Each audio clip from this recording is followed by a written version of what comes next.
I don't want to participate in any type of war. I don't understand why men and women want war and they still want to hook up. It's kind of weird.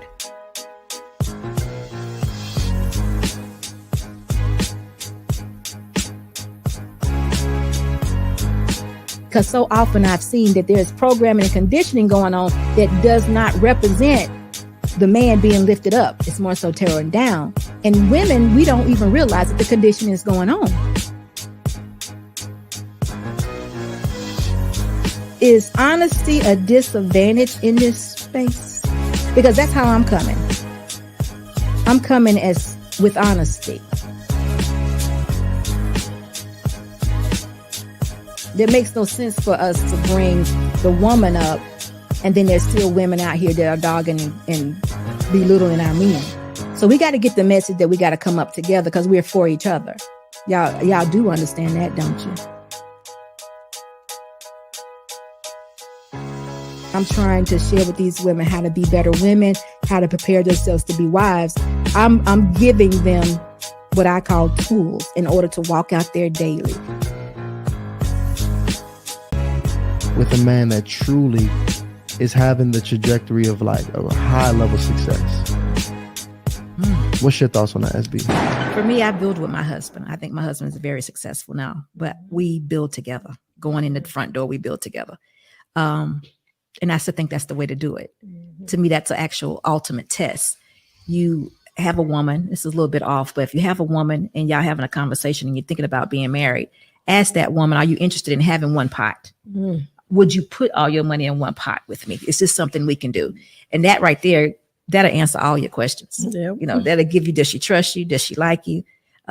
Is she willing to build with you? That answers the total question right there. Mm-hmm. But I just think I think we all need to be reminded of what marriage is. Mm-hmm. So even if that man is super successful and is on that journey, has not achieved it yet, once he alters that journey and decides he wants a wife, which some of them do, because a lot of them say, hey, look, I got to get her now because when I get successful, I'm not going to be able to trust anybody. I ain't going to know what she wants. Yeah. They need to figure out how to incorporate that woman into that plan that they had for themselves before. And it is always a way because she is your wife.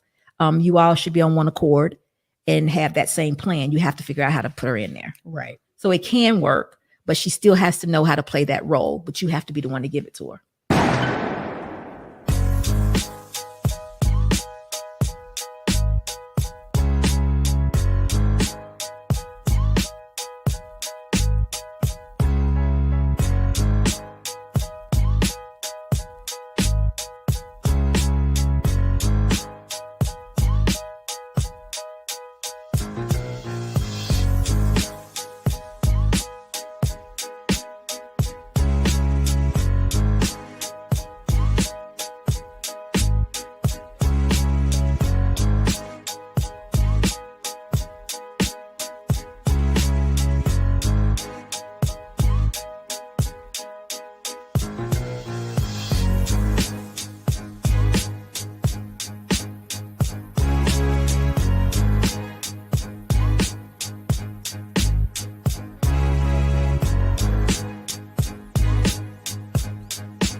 What's going on, everybody? What's going on? You're probably wondering what's happening right now. Like, what's going on? What's going on, right? You're now tuned into Harrison Family Values and a joint effort with SBU Live. Yes. Now, Dearly beloved. as you know, okay, well, first, before we go any further, if you're watching, whether you're watching on Facebook, YouTube, whatever, do us a favor. For the algorithm, just one time, hit that like button. It'll let YouTube know that this is a video we're sharing out. We want to get as many people on this live stream as possible, so please do that right now. So, without further ado, let's get right into it. If you don't know who I am, I'm Trey from Harrison Family Values, and I am what you may consider a marriage advocate. I love marriage. I support marriage. I want to see successful marriages. I want to see successful families. The truth of the matter is this. Specifically in the Black community, we want to see communities thrive. We want to see communities flourish. But for us to have strong communities, we must first have strong marriages or families. And for us to have strong families, we must have strong marriages and so on and so forth. And, you know, in today's modern time, with everything so heavily driven by two things, money and sex, right? It's very difficult for people to have to be able to go into a marriage and really consider the togetherness in it, because when it comes to intimacy, people are trying to get what they can get out of the other person. When it comes to money, same thing. You're trying to figure out what you can get from the other person. And this starts in the dating phases, right? Which is why I say there's nothing wrong with coffee dates. But there's a reason why, okay? I have a mentality that while dating, there's a maturation. There's, as Tia Mari would say it, a graduation to certain things, right? And when I got married, there were certain things that I wanted my wife to experience that I didn't allow other women to experience.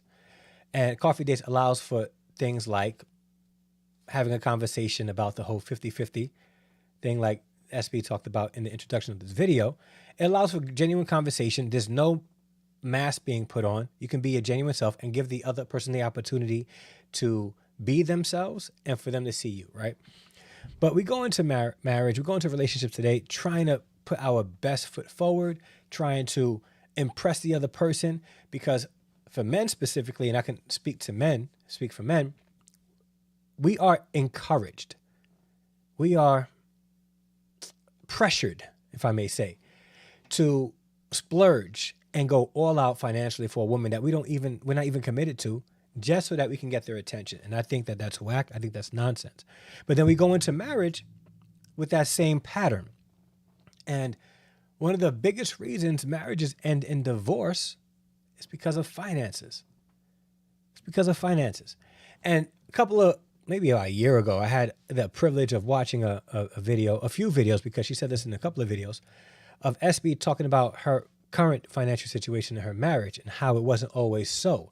So I hit her up on Instagram and was like, you know what, let's have this conversation, because some couples are looking to get married and they're looking to go into marriage thinking that we must go 50-50 because that's a popular modern idea. But we wanted to discuss the 50-50 myth. Does it work? Does it not work? Some of the frustrations. And then let's talk about what she did to make a shift in her own marriage finances to elevate where she is now. So what's going on, SB? Thank you so much for agreeing to have this conversation with me. Thank you so much for inviting me and having me here and talking about this subject, because it actually does need to be talked about in detail, because, you only give a little bit, and then, everybody, let's just be honest, everybody cannot apply this to their situation. Mm-hmm. They absolutely can't. One of the most important things is that you have to be with a person or married to a person that you and that person have the same goals. Yep. If you know that you are a shopper and you have some issues with that, a man wouldn't want to put his money in one pot with that person. Or if that woman knows that her husband has a gambling issue or whatever, that wouldn't be something that we need to put one pot together as of yet. We need to work on that relationship issue before we combine those pots. I was just fortunate that I had a man. It was a God-fearing man. That is a God-fearing man. And for us, we wanted to be married, wanted to be together, but we went in with two single mindsets. We got married, but we just hadn't, we just were not thinking like a married couple as of yet. I was living as an adult on my own, paying my own bills, him doing the same. So when we got married, why wouldn't you just continue to do what you do? And believe it or not, it did not work for us. So we were, for whatever reason, I don't understand it, but for whatever reason, we would bounce checks left and right. It was like, wow, what is going on?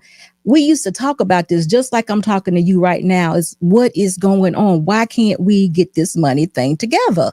It's like, it didn't make any sense. It was like the timing was always off. Had the money, but the timing was always off. Here come a check, whatever. It was just wasn't right. So we went to a pastor for counseling, and he just simply said, have y'all ever thought about putting your money in one pot? And there it goes. We looked at each other like, we two big dummies right now, because we didn't oppose it. It was just, we just never thought about it. It was like, we two big dummies sitting up in here. So from that time, we put all our money in one pot, and it grew and never had any more problems with money. Well, let me say that differently. We've had more problems with money, but not in that aspect. I'm in the real estate business, so it crashed. We are entrepreneurs. My husband is an entrepreneur, so we had businesses that we started and didn't make it and things of that nature. But as far as the money and what we were doing with our money, that part was taken care of. We had the concept down. We knew what we needed to do. Yeah. So why do you think and I'm asking this because I'm pretty sure there's thousands of couples that was in the same situation. So you say you don't know why you did it that way, but why do you think so many couples go into marriage today with that mindset? I think it was probably the same as us. We still had that single mindset. We hadn't conformed to being married. We had not conformed to being one. We knew what we were supposed to be doing. We knew we were in a relationship with someone that we loved and cared for and trust or what have you. We knew the concept of marriage, but our minds had not totally altered. We didn't have the mindsets of married people as of yet. And we were still trying to do certain things as single people, not knowing, I look back on it now and was just trying to figure out, why couldn't we just put this together, which is what you're supposed to do when you're married. But it just, for whatever reason, bills and money didn't, it didn't equate togetherness, or it didn't matter. It seemed like, to me, thinking about it, it seems like that part just didn't matter as long as it got done. But it was the toughest thing. Yeah. Was it a 50-50 thing? Like, was it something that, what's going on, Bella Rings? Was it something that you guys went 50-50 on the bills and the mortgage and the utilities? Like, how did it work out? Honestly, I don't remember. I want to say it worked out like this, that I don't remember. I really don't, because I was talking to my husband about that. I was like, man, that's been 28 years ago. I don't remember exactly how it was. But I want to say, I think is when the bills came in, we just paid them. Paid it. Yeah.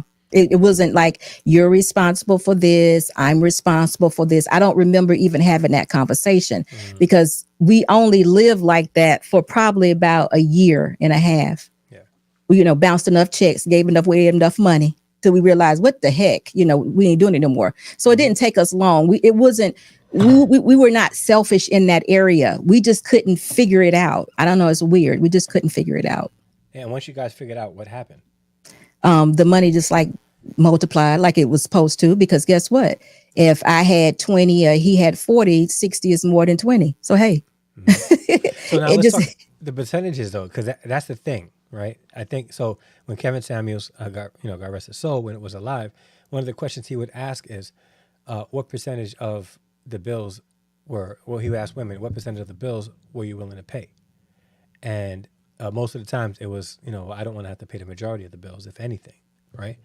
So there's women, and men with this expectation that a man is going to pay for the majority of the bills, if not 100%.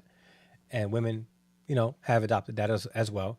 And in that mindset, people are thinking, well, that's the male's responsibility because they are provider. And you know what? I'm somewhat of a traditionalist in that area where it's like, yeah, I see that. Men should be providing, right? But we live in 2023 now, okay? Most men, got chapstick on my list, most men, make an average income or below average income. Most families require two incomes in the home in order to pay the bills and all that stuff. So, how realistic is it for a couple to believe that, especially if there's two incomes in the home coming in, that it's the sole responsibility of one person to pay all the bills? So listen, I'm probably the worst person to ask that question to, because I am a traditional person. Yeah. So I believe that you can do whatever it is that you want to do, and I actually think you should be intentional in doing so. If you are a man that's going into a marriage and you know for sure that you want kids, you have to prepare for that. Facts. So if that means that while you are preparing for those children that your wife takes on a job, then that's what happens. If you, excuse me, I'm about to sneeze. Bless you. Ahead of time. If you are that person who's saying, you know what, maybe we'd be on a 5-year plan, and for the first 5 years, we're not going to have any kids. So then you would plan for something different. But for me, for us as a new couple, building together and what have you, it's never been a percentage of what I make and a percentage of what he makes, which would take care of all the bills. It's always been 100%. We've always, all the money I've ever made and all the money he's ever made as new coming in, before we took on the businesses that actually were prosperous. Before that, all the money went in one pot, and we had to come to conclusions, or my husband had to say to himself, hey, look, my wife is better at paying bills. Her organizational skills are better than mine. So he allowed me to actually pay the bills, but we both had access to all the money, but there was never any percentages. And that is exactly how we did it. So whatever we, once the money grew, the more you can do. But if you don't have a lot of money, you don't have a lot of money. You have to take care of the necessities. But to go back to the reason why I said I'm not the one you want to ask, is because I happen to think whatever the intentions are or whatever the plan is, I happen to think if a man is planning to have kids and he prefers that his wife lives within his means, then that's how it should be. And if that just means a small job or no job for a particular time for us to do certain things, I absolutely think that that's the way it should be.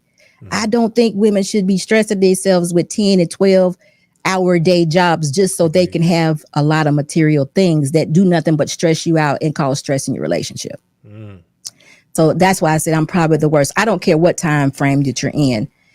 Even in 2023, if all my husband could afford was a 1-bedroom apartment for me, and he was ready to marry me and I agreed to that, then that's what we need to be living in until his plan says, okay, we need to do this so we can be at another place. Now, whatever that plan is, I'm with that plan as long as he has one. I think the problem comes in is when y'all don't have a plan, or when people don't have a plan and you kind of go into it like us. We had no plan. And then when somebody gave us a plan, it was like, duh, it was easy to follow. But I noticed about men, y'all are very goal oriented. So whatever it is y'all normally say you want, and it's written down and y'all can see it, y'all kind of achieve it. Yeah, we're gonna go get it. Like it's like, you're gonna get it. Yeah. So I don't, so for me, so if my husband, and I think we started out in a 2-bedroom house or something. My husband has always been the entrepreneur. He from beginning. He used to tell a little story to me about how, as a high school kid, he would get his little briefcase and walk downtown just looking. One day I'm gonna be here. So that's always been his plan. I had to adjust to that, because I would be the one that would go get a job or go get an extra job to make an ends meet, instead of saying, you know what, maybe I don't need cable. So, but like there's also this idea of struggle love, right? So some people will consider that struggle love. Now, what do you mean? I can't buy what I want to buy. I can't travel when I want to travel. I have to live within this person's means.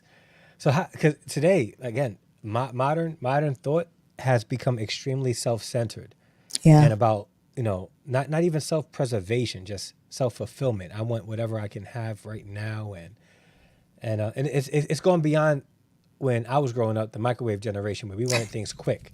Now it's like an expectation, because we wanted things quick, but we somewhat worked for it. Today, people don't want to work toward anything and expect everybody else to do things for us.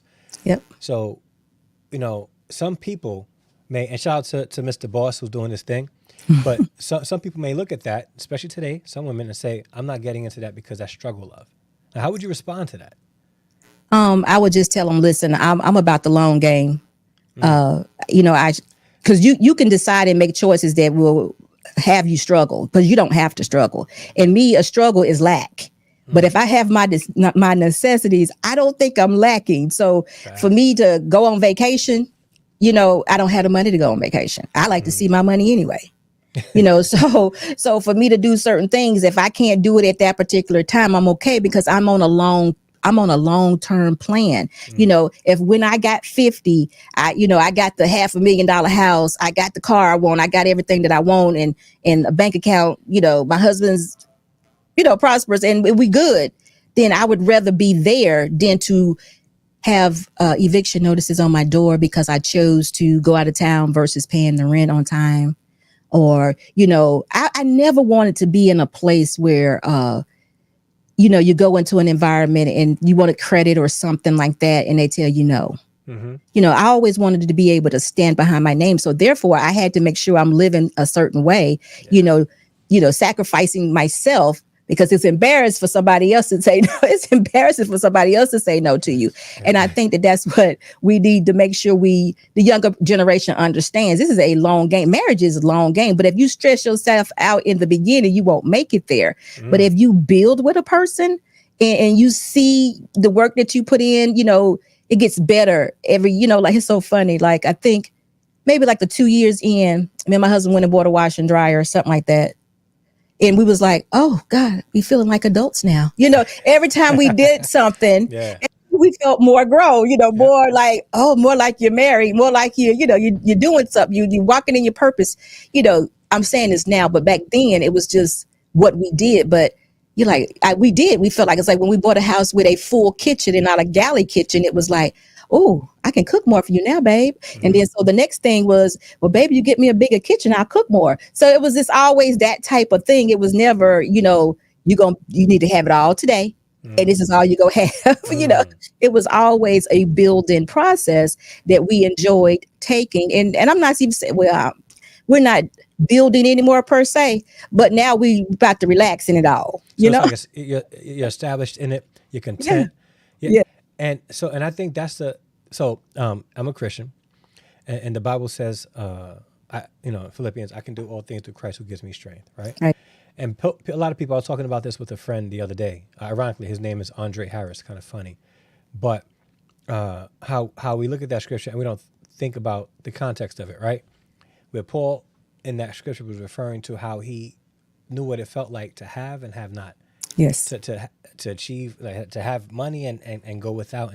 And then he responded, I can go through all things through Christ who give me strength, or I can do all things through Christ who give me strength. So we live in a time where, again, people want it now. They want it fast. And there's a whole lot of comparisons, right? Where social media has taken over our lives. We're on a social media platform right now having a conversation, about this. It's taken over our lives.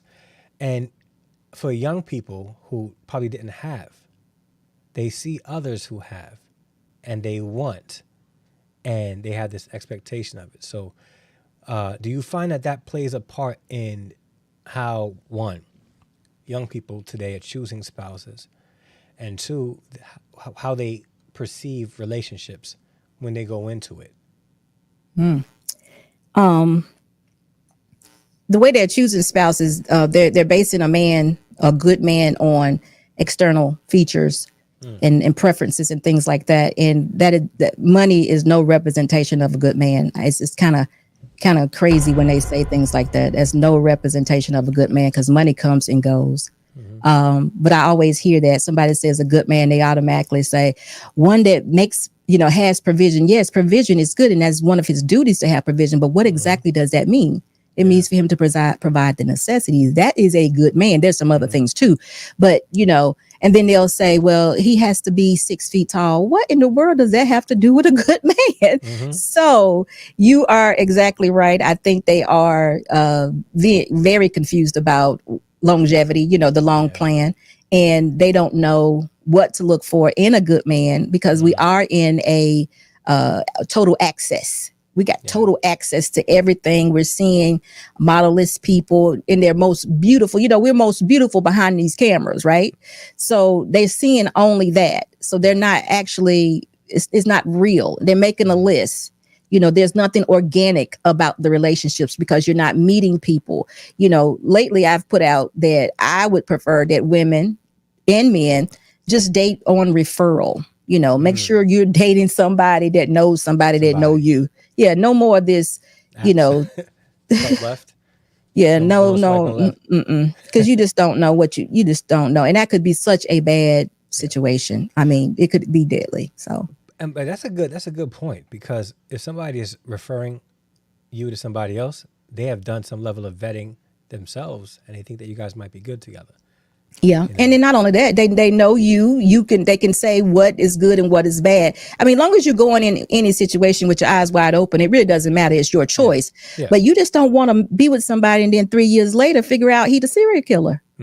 Or, that she, the Black Widow, you want to be like, even if she was found guilty, it's a lot of people missing around them. You want to know that, Yeah, and it seems like today people want others to look at their lives a specific way, so they carefully curate their lives, whether it be through social media, even in person, right? They carefully curate their lives to make themselves look good, make themselves appear a certain way in life. And I can name some celebrities out there that do that in their dating, but I won't say any names, all right? But it seems like that's what they do. And it's all about perception, not about reality, not really about authenticity. Right. So when they go into marriage, they're looking at perception, what others are going to see, how others are going to view them. And they're not really looking at, as I agree with you, the long game and what it means to grow together in a relationship. So to go back on the finances part, what do you think is the reason why two individuals will get married, right? And then want to keep their finances completely and totally separated from one another? I have no idea. Yeah. What it shows is a lack of trust. But you asked the question is, why would they want to get married?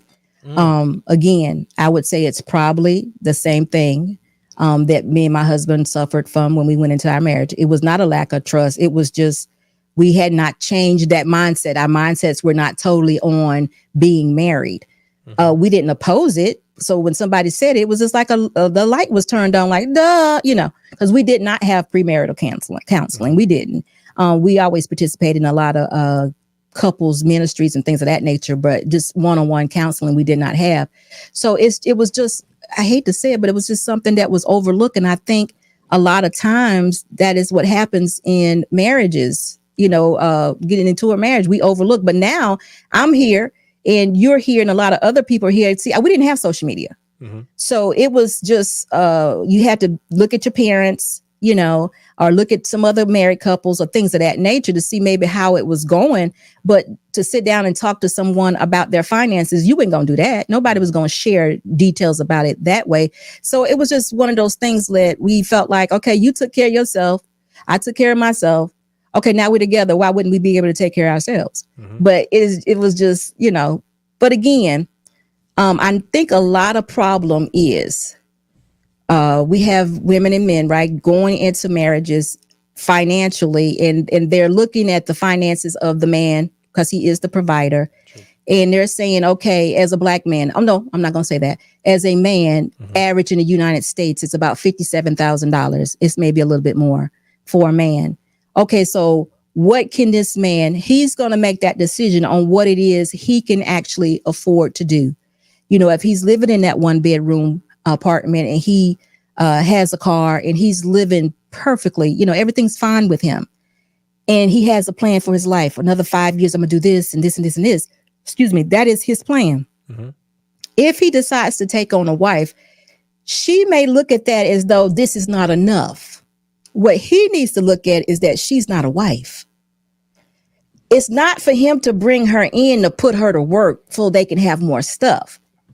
She is his helpmate. This is true, but he shouldn't have to rely on what she is making for the betterment of their family. Facts.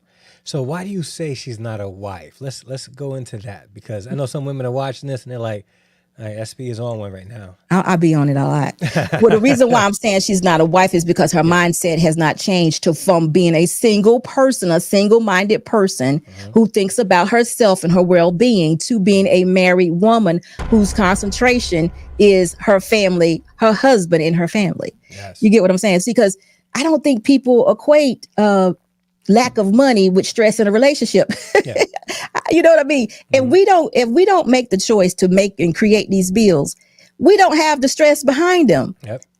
But we continuously make the choice to have the stress of having the bills. And then when it comes to pay them, we don't have the money. So we blame it on one or the other when we never had to have it in the beginning. Somebody has to take the leadership position and be like, hey, look, that is not a necessity today. We can have this later on, but right now what we're doing is this apartment, this little house, this car insurance, light, cell phone, whatever the necessities are. And in 5 years, I'm going to be here. Let me show you this. It's very important that men show women their plan and how they fit into this plan, and they don't need to deviate from that plan. They don't need to allow, the needs or the wants of a woman. And even if he's incorporated a vacation, or even if she is working, they don't have any children yet, and she is working to bring money in, that money needs to be invested or put into maybe that one vacation a year or something of that nature. It needs to be utilized. It doesn't need to be just spent. So with that being said, if she is making an income and she's working, you're saying that there's things that they can do with that money together. Yeah. As long as as long as we're not relying on her money to pay bills. Yeah. Mm-hmm. Because when that happens, see, that's where things start to get crazy. Because what if, okay, now it's time for her to have the baby. Mm-hmm. She's not going to work. Yeah. Or now she is working. Now she's having a baby. Now she got to go to daycare. Now we got to make more money, because daycare now is what, like $400 a week. It's ridiculous. You get what I'm saying? There's some daycares I know in New York City that cost more than private high school. But you know what? But guess what? If she didn't do that and we did decide to have a baby, she could take care of the child. Once the child gets school age, then, she could go back to work and things can, mellow themselves out again. But she will still have a nest egg of 5 years saved, or a year or 2 years, whatever the plan is. We'll have that money put away or invested in something that now we can go and do what the plan said we were supposed to do with ease, and we don't have to struggle. But we don't have to look rich from the beginning either.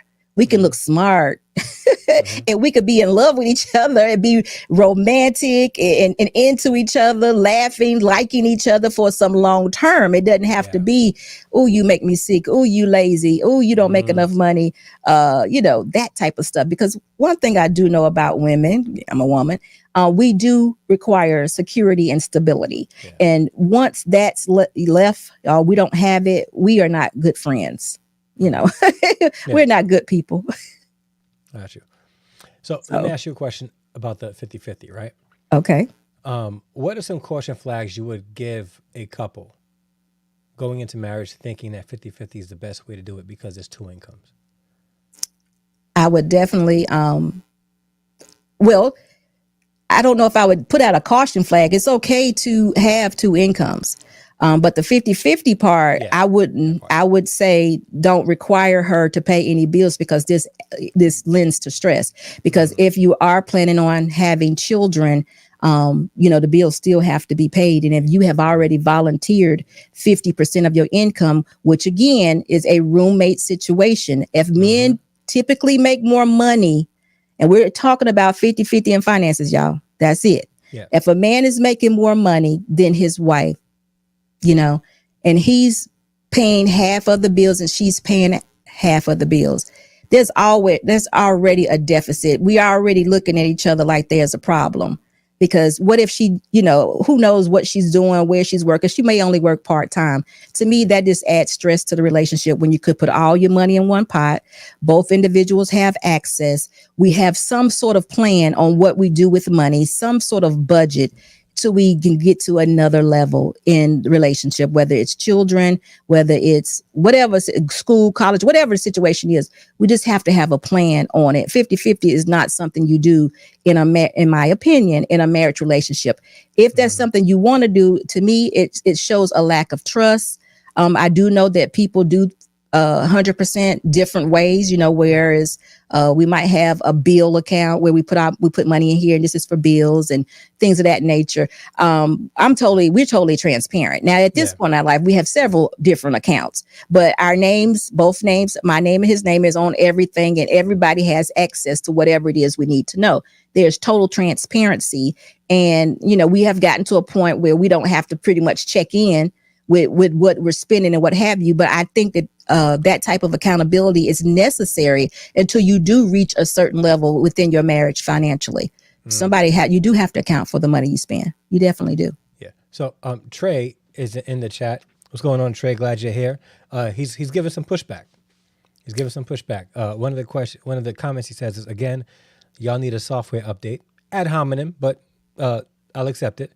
What woman wants to live off of $57K a year? Y'all out of touch.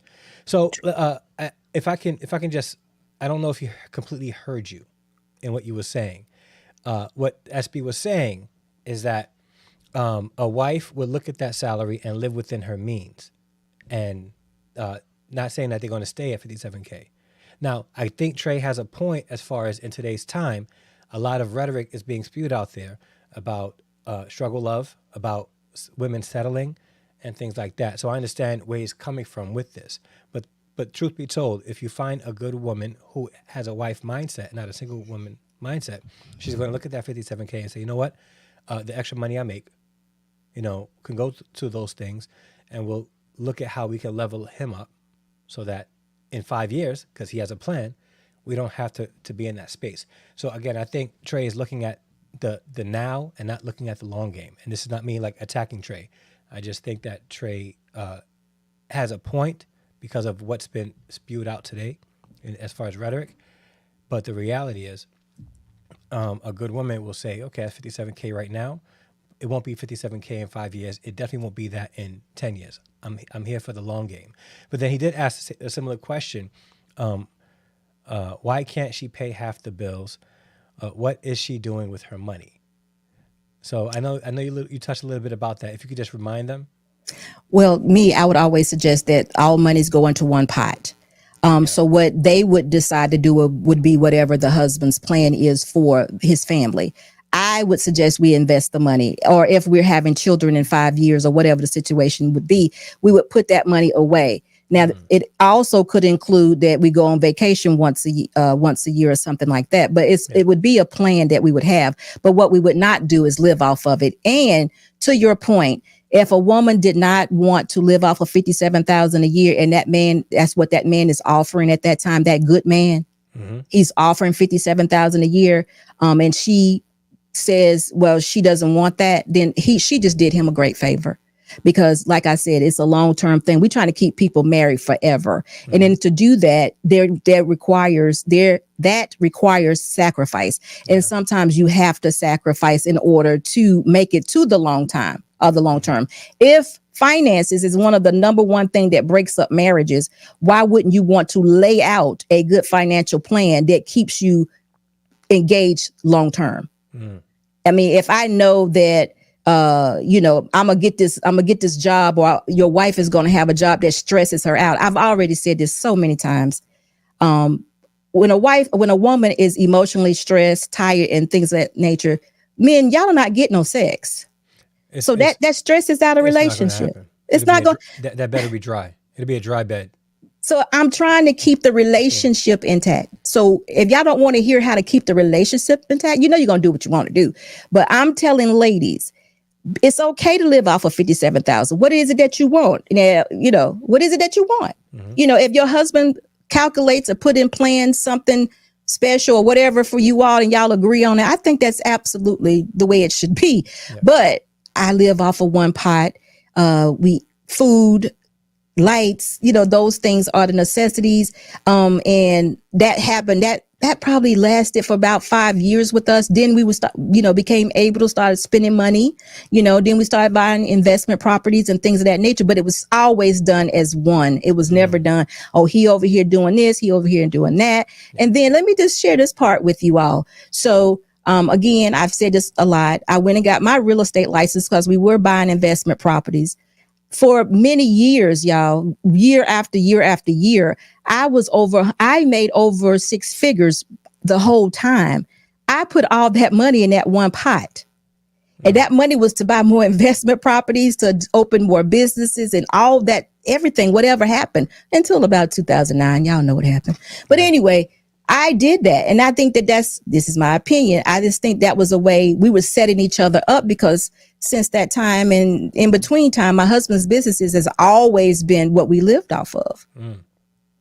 So what else was I supposed to do? And I think the dangers of the 50-50 is the how we think about it, right?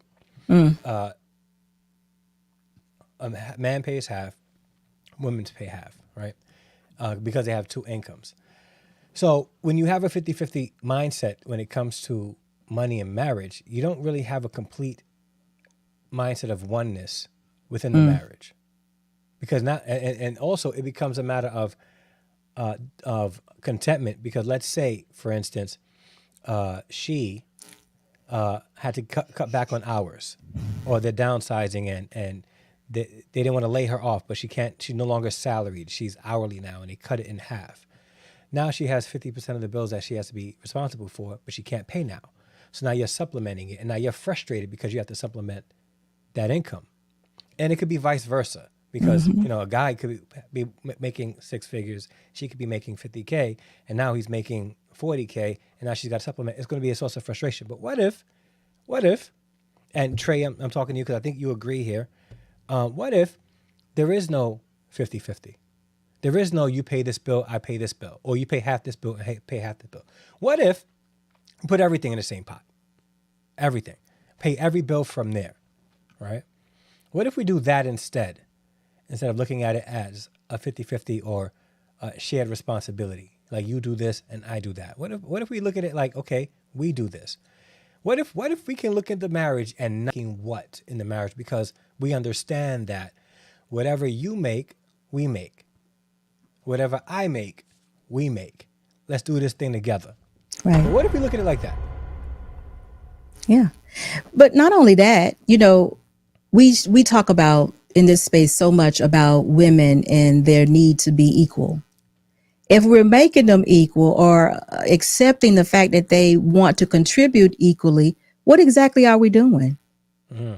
Aren't we contributing to that thought process? And then, because if you're equal in finances, because it actually goes further than that. But if you're equal in finances, we're still going to respect you, because that's just what needs to happen. Yeah. Hopefully. But what if you lose like you just said, you gave the example of her losing her job. If we said, okay, I'm 57, she's 50, now that's $107,000, and we based our life off of $107,000 a year. We went and got the house that was $250,000, $250,000. Now she lost her job. His $57,000 is not going to pay for that. That's why. And then guess what? Now he's no longer a good man. He's no longer a good provider because he can't do it. Whereas he could have continued to be it within his means with his $57,000, and you could have continued to make whatever money it was you were making and putting into that one pot, but it could have been being invested. It could have been building with your husband. And it wasn't like I'm taking it. He's not taking the money from you. You have total access to the money, but we have a plan. Now, I see here, Trey, and I could be wrong because I'm not reading the comment section like that. But let me add this. I don't think we've today said not one time that a woman should not work. There's nothing wrong with a woman working. I have worked my entire marriage, and then, of course, before. So there's nothing wrong with a woman working. Now, do I think a woman should work 10 to 12 hours a day? No, I don't. I definitely think a woman's job as a helpmate is to take care of her home. Now, that's if children are involved. Prior to that, she needs to make sure her home is taken care of, but she actually needs to make sure her husband is taken care of.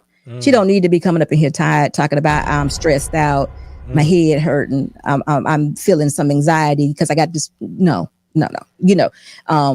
Nothing supersedes the marriage. So you got the wrong job, dear. So let's go get you another job. It's okay because we don't have any kids. She definitely needs to be productive. And if she's not helping you with your business, because maybe she can't, then she needs to be doing some work that is beneficial to her and doesn't take away from the marriage. So, and I agree with that, and I co-sign that for sure because that's important. So let me ask you this, all right? The one pot, okay, in your experience, can you talk a little bit to that? Because, so what encourages me to save is like the money that I see exponentially growing in my bank account. And I kid you not, man. One time I was looking and I'm like, yo, right? And I realized like I have to get my brakes done, right? And I was like, you know what? Let me get the brake pads myself and see if I can do it because I don't want to touch. Like I don't want to spend nothing. I just wanted to keep going up, right? Right. And you said that once you guys made that shift, you started to see exponential growth within your finances, right? Yeah. So explain to us the results of the one pot and how it benefited you guys. We stopped bouncing checks. We were able to purchase more things. When I say purchase more things, do more within our business.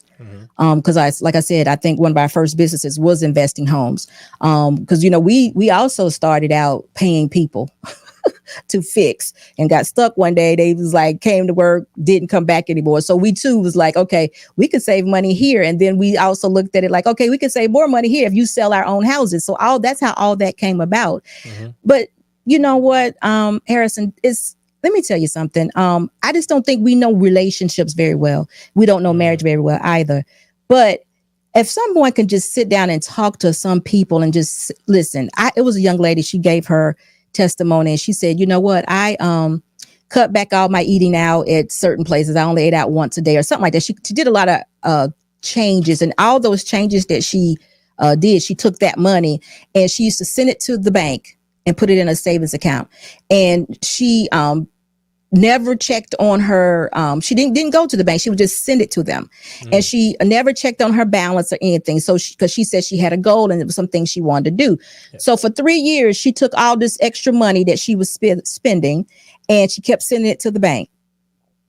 Excuse me. After 3 years, she had $60,000 that she had saved up from just extra spending. And you know what I mean by extra spending, that candy bar that you might buy, that those cookies you might go, that Cinnabon or whatever, this stuff that you ain't. She stopped it, sent all the money to the bank and never went inside the bank, just always sent the check to the bank or I forgot how she did it. But anyway, my point is, if you say to someone, look, if you put you open up a CD account and you put $1,000 in there and this CD is going to yield you, 5%. You can have so much money that you're not paying attention to in 5 months. I just don't think we talk about it. I don't think people understand that we just spend and waste money.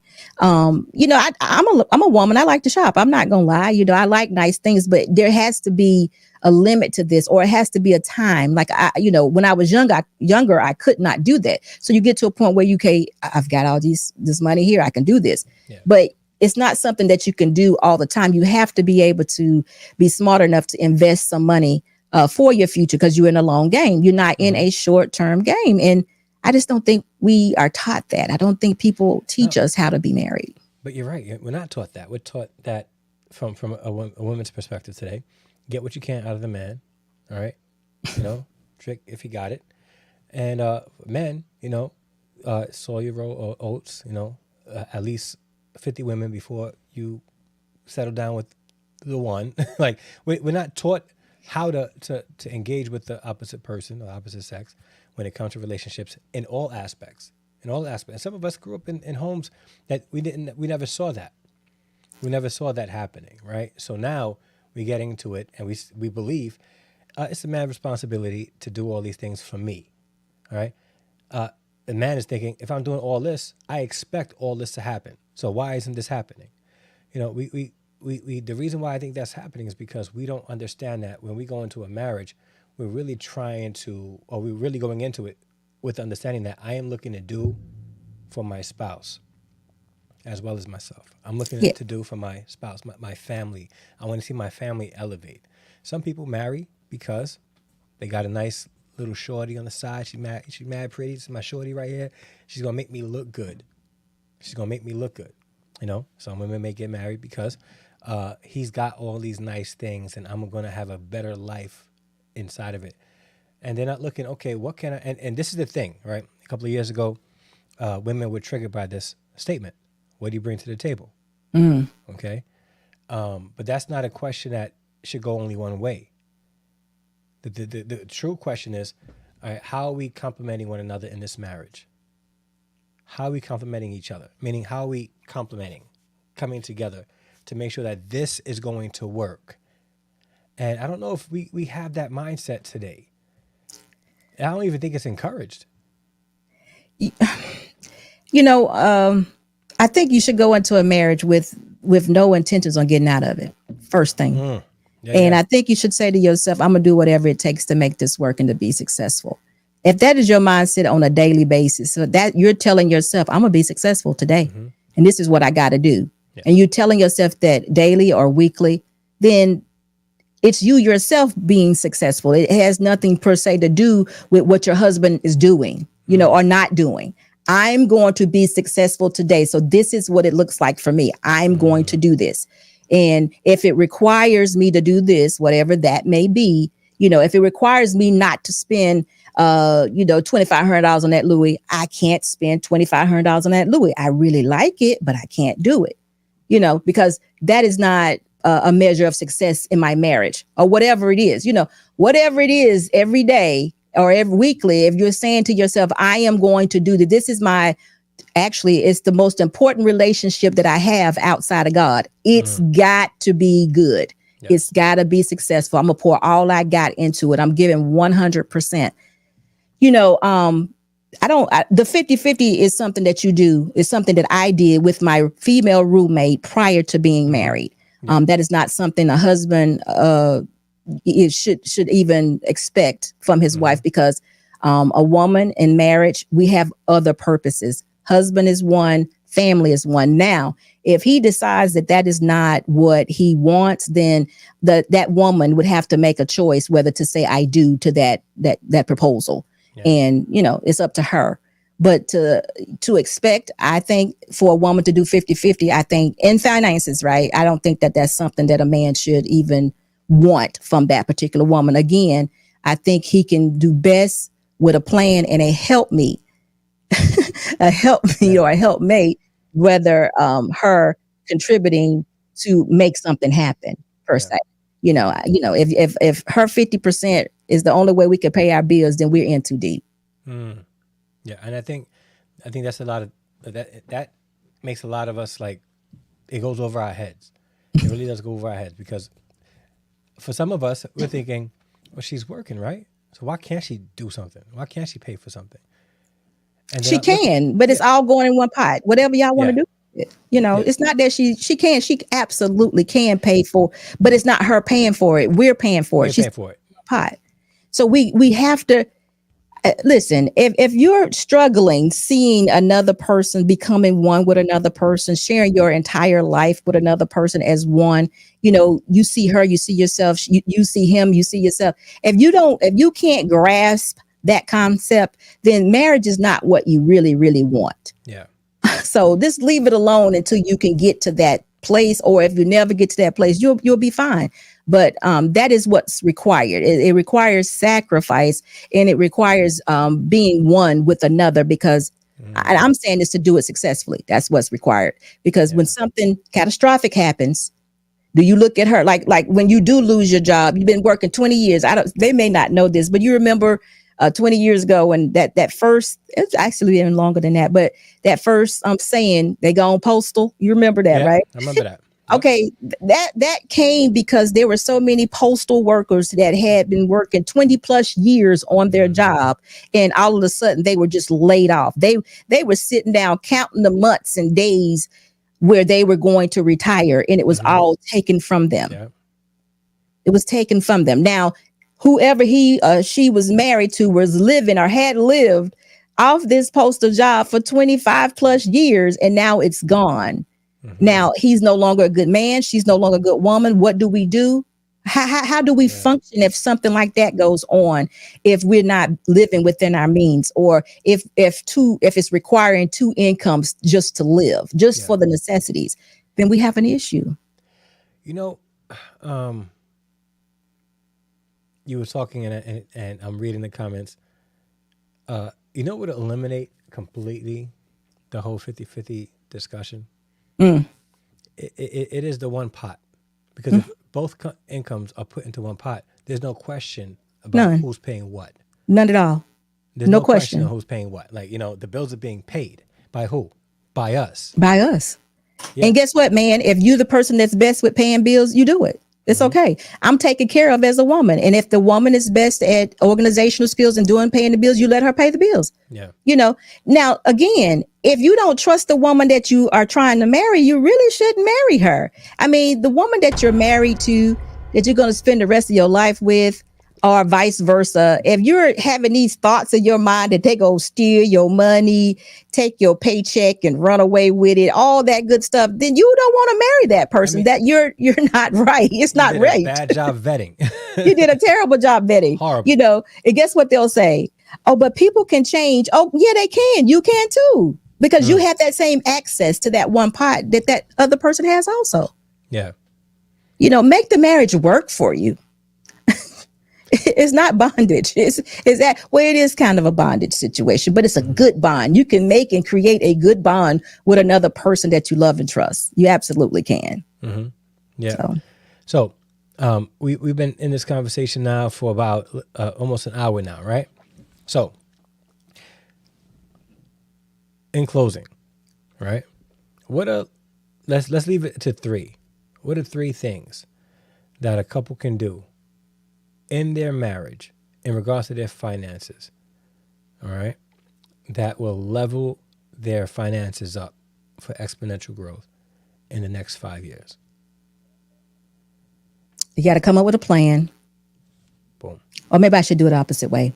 Put your money in one pot, come up with a plan, and make sure that plan includes some sort of investing. So one pot, create a plan, and invest. Okay. Yeah. And when I say invest, I'm not necessarily meaning in stocks and bonds, something that money that you're not spending, because when you put your money together, you have more money. It's just clear. You have more money. Make that money make some money for you. Like I said, you could put, I don't know if I said this, I thought about it, but you could put your money in a CD, which is just a savings account that makes money. Put it in that. Do something to allow that money to grow. So when you go on to the next phase of your marriage, then you will be ready for it. If it's buying a house, if it's having children, whatever it is, you will have a jump on it. You'll be ahead of the game instead of behind the game. And you remember now, be intentional and have that plan and stick to that plan, because what you don't want to do is have oops, baby, in between. Yeah. And you didn't have no money, or this was a time when whatever, was going on. You want to try to stick to your plan. I know babies are lovely, but they're very stressful if you don't have no money for them. That's just real. And there's a lot of oops babies out there among people who aren't married, and it divides their finances even more. So I recommend stay away from the oops. Listen, we're trying to share some stress-free situations to take into a long-term relationship. Of course, you don't have to do it the way that we did it, or that I did it, or that Harrison did it, whatever. You don't have to, but these ways do actually work, and it is stress-free, because in a marriage relationship, one thing always causes another. If there's an issue here, there's going to be another issue somewhere else in that relationship. It's not like this part is broken right here, but these 2 areas over here are okay. It's not like that. It just kind of pings off each other. So if I can keep my finances good, my sex is going to be good too. Yeah. And I'm going to be healthy. I'm going to have that glow.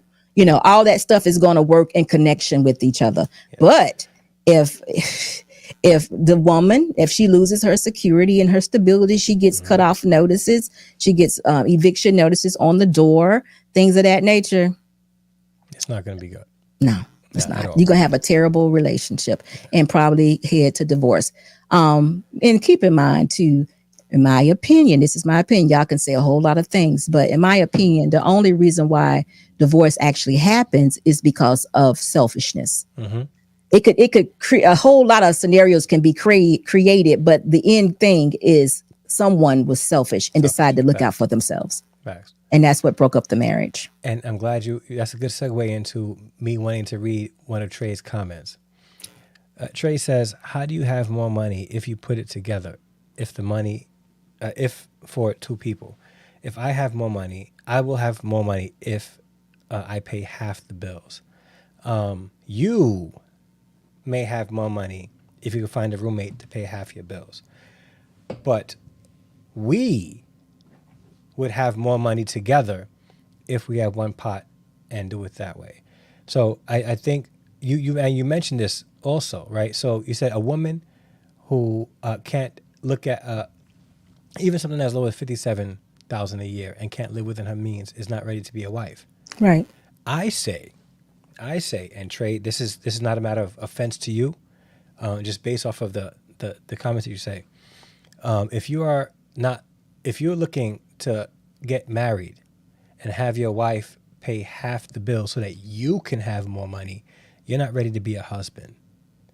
And I'm not saying this out of disrespect. I'm talking about in general to everybody else. Like, if you want to get married to somebody else so that you can have more money on the side, you're not really ready to be a husband. That's not what providers do. That's not how they enter into marriages.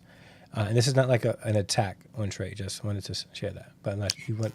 Look, let me add this because we do talk about one pot, and I talk about putting all the money in one pot and paying bills out of that one pot and things of that nature. And I also speak of a plan and a budget. But the one thing I don't say, because I just automatically think that everybody understands that all these things come underneath that plan, is when we're coming up with that budget and we're paying those bills, we're establishing what bills we're going to pay. Meaning your wife can't go out and get a $10,000 credit card at Belk, or your husband can't go out and buy a boat, things of that nature. It has to be within the budget of what we can afford for this $57,000 or whatever it is that the one pot is holding. We are definitely regulating bills. It's not like we just, all willy-nilly doing this. But I've also said to you all, before you even marry her or, ask her to marry you, and since me and you are asking, you want to make sure the finances are checked out. That is one way to see if this woman is aligning herself to be a good wife, because she has to be a good adult woman that has some sort of discipline and structure in order to become that wife.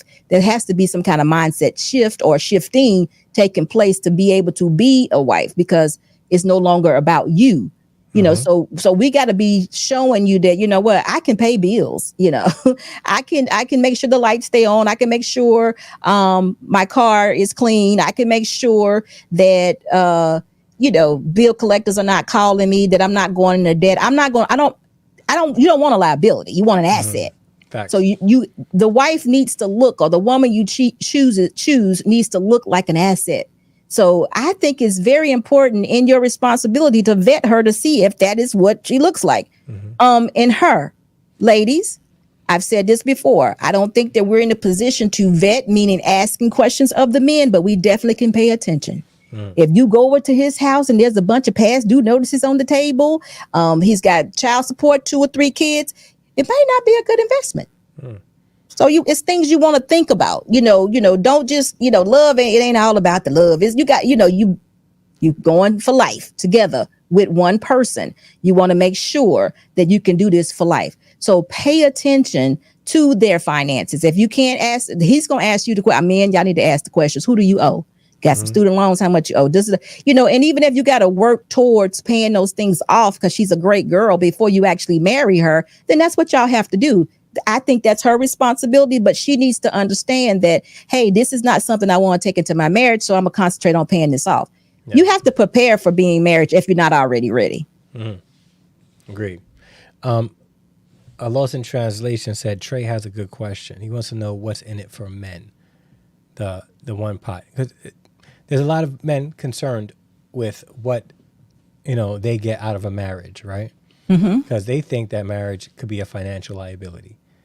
I gotta be honest, I don't see it that way. If you have somebody who, is looking at the marriage as togetherness. But again, I don't agree with Trey here, but he wants to know what's in it for men. Okay, so what's in it for men?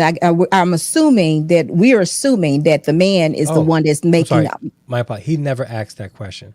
Oh, but let me just answer it. Okay, I get it. Yeah, got it. Let me answer it anyway.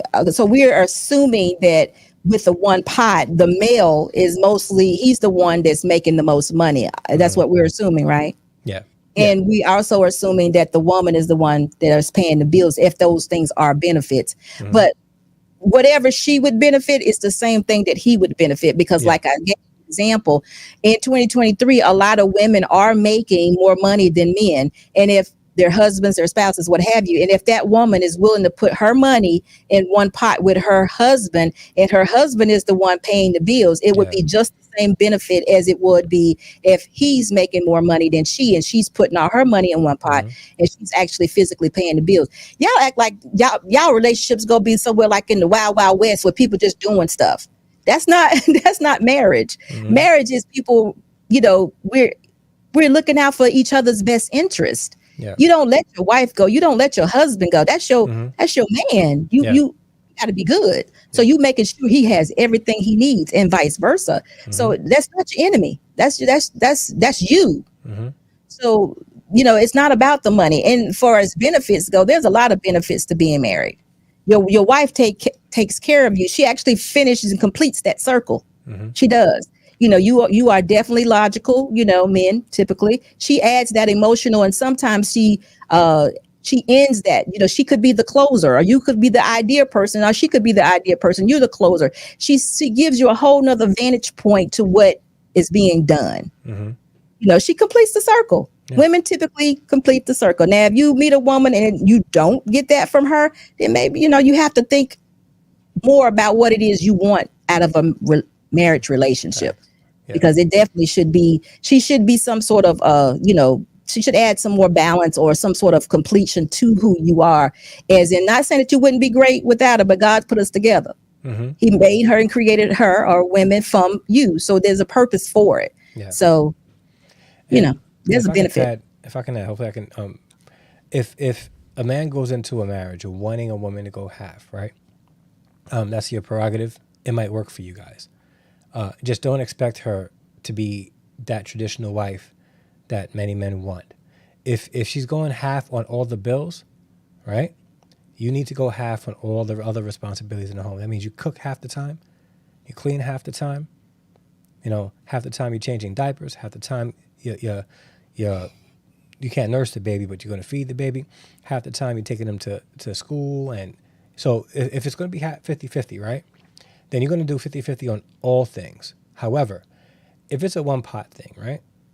You're sharing everything. And I think what he's trying to identify is 50-50 may work better for him as an individual. But if you're getting married and the two truly are becoming one, then you're not looking at marriage like 50-50, you pay this half, and then we'll be fine. You're looking at it as we got whatever we need to do so that we can live the life that we want to live. So we're going to do whatever it is we need to do together. And I think that I like your motto, the one pot, because it really does allow for a marriage to be together in all the key areas that's required. Some men just want to be together in the bed. I just want to be together in the bed, but together in all aspects of the marriage, including finances, should look like one pot. So now, if there's increase in the bank account, we have increase in the bank account, not just I. Because truth be told, let's say, because there's always going to be a deficit there, even if you think that you're making more and you're paying 50. So when it's time to plan for vacation, right? She may not have all of it because you're going 50-50 and you make more. So you're going to have to cover a little bit extra. Or are you going to make her still pay half for her vacation? Or if not, you don't go? Like it's weird. I hate to see women at the grocery store and with their husbands, and the husband standing back and the woman is like, give me another 20, and that kind of stuff, just to buy groceries. What are we doing? You're not my friend. You're supposed to be my keeper, my leader, my priest. You know, you're supposed to have a plan for our family. I'm feeling like I'm just out here. I need for you to do these things so I can be good. I need that stability and that security from my man. Now, Trey just made a comment about no one is traditional anymore. And I'm just going to say this. I wasn't traditional because I myself was a single mom, but I'm very traditional. So, you know, it depends on the woman. Yeah. It depends on the woman you meet and what she actually wants. You know, just because somebody else is doing something, it doesn't mean or require that you do it. Yeah. I have said a million times, we need to create our own reality. We don't have to follow the bunch. But another thing for Trey and a lot of other people too, Harrison, something I realized, single people cannot see what you see as a married man. They can't. They just can't. And it's sad, but they cannot see it, and it's okay because they're just not in that particular position at this time. So we can talk to our faces are gray, and they will not be able to see what we mean about becoming one and loving your spouse more than you love yourself. They're not going to be able to see it. But I'm going to tell you, it's such a joy. You know, I always say that over here at SBU, we got this lover's lane. There are so many young people. I got 3 couples in my mind right now that have gotten married within the last year or year and a half that have come or been on my channel. And it is so wonderful to hear them speak. Yeah. You know, one young man, he said, he used to be in the gender war hard. These women, I'm going to do this, I'm going to do this, I'm going to do this. And he finally met that one. He married her, right? Yeah. And now he's up here talking about, oh, my wife, oh, my God, y'all, she put shampoo in my bottle and I didn't even have to tell her. Y'all just don't understand. I'm like, you know, it's like, this is what I'm talking about. Yep. So it's just, they're not going to be able to understand it. Yeah. So, you know, whatever moves. Well, unlike Homeboy, they'll understand it when they finally get it. Yes. But I sometimes I'm concerned. I guess you just have to really, really want it.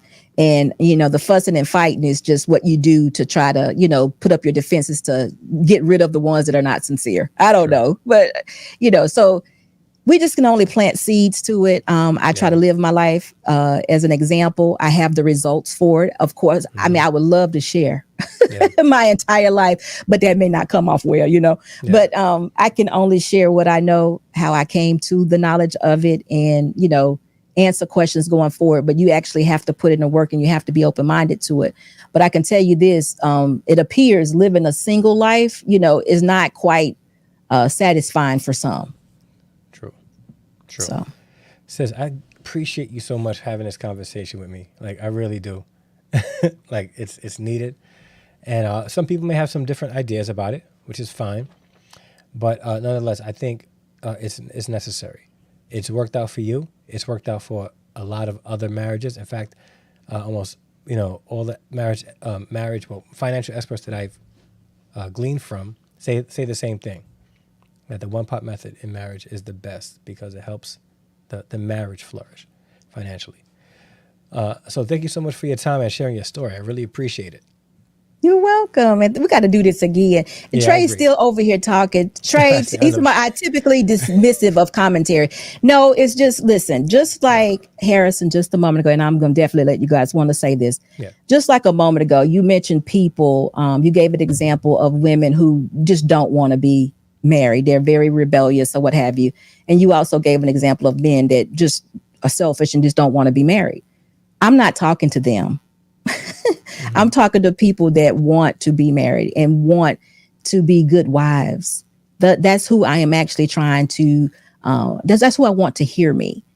Because we waste our time, you know, entertaining all that other stuff because they know what they want and they know what we're saying is correct because you have the results for it. So if I'm dismissive of some commentary, it's because it's just nothing I can do about it. You got to do the work. So, but thank you so much. All right. Thank you. And I love your content, and I see that you're growing and on, you know, other podcasts doing your thing. Great to see what God is doing through you. And I know that a lot of women are getting a lot of great insight from you and it's going to convert to happy marriages, successful marriages, financially successful marriages, and all that. Even if there's some men in the chat that just can't get it yet, when they find that one, they just might. You know what? The women fighting too. They fighting tooth and nail. Look, go ahead, fight. I'm okay. Yeah. You know, I'm just trying to help the situation, because I think being married is a good position for a woman, being covered, and all those things. But it is a job that we have to do, and I do and hope that women do it correctly. It's not for someone just to lay down on a good man. I don't believe in that type of stuff. We have a role we have to play. Yeah. So that's what we're trying to do. Yeah. I'm trying to produce good wives. I do want to invite Trey to a live stream. Maybe him and I can have a discussion about this. Not a fight, but a discussion. If he's available, hit me up on Instagram at Andre_D_Harrison, and we can see if we can set up a time to have a conversation about this. If you want it private, we can do it private as well. But Trey is a frequent guest on SB Nation. Shout out to Trey. He's outstanding. Trey is actually one of the persons, I think I mentioned him earlier. I didn't say his name, but I said, I have convinced the troll to now do one pot. Trey is the one who told me. So he's just putting the work for us tonight. That's what he's doing. But Trey would be excellent on your live stream. He actually would be. That'd be Definitely. dope. All right. But thank you so much. I got to go and get dinner in my belly and go pick up my son from basketball practice. But I appreciate this time, and thank you so much. Thank you. All right. Bye.